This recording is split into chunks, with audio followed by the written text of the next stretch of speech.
My 38 million brother-in-law, Sammy, moved in with us after his divorce. Now his daughters, 18F, are treating my daughter, 16F, like a free shopping mall.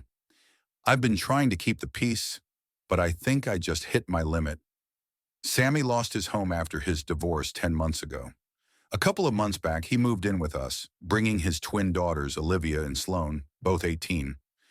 My wife and I have one daughter, Zoe, 16. She and her cousins aren't particularly close, but they get along well enough. At least they did.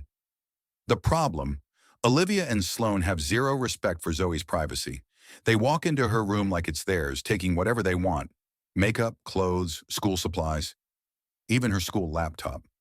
Zoe's complained about it over and over, and I've repeatedly told them to stop. But my wife and Sammy just wave it off, saying, that's just how teenage girls are. Number, that's not how respect works. Then came the final straw.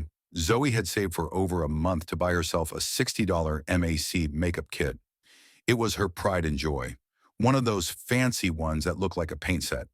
Well, guess what? She came home to find it on her bed, completely ruined. The colors were all mixed up, smeared everywhere. Sloane had taken it without asking and destroyed it. Zoe was in tears.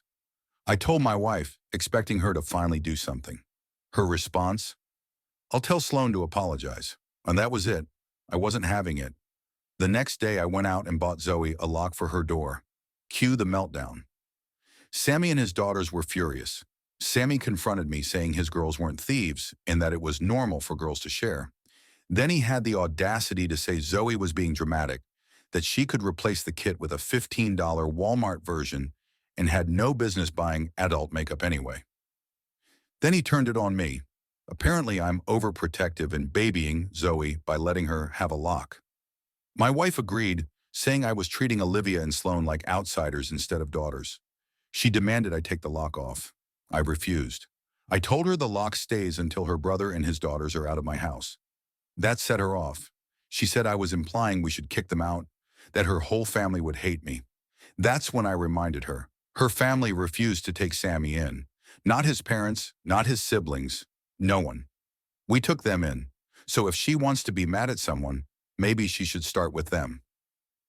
Now my wife is giving me the silent treatment. Sammy and his daughters are acting like they're the victims. And Zoe? She's finally able to keep her stuff safe, but at the cost of an incredibly tense household. Did I go too far? Or was this the only way to protect my daughter?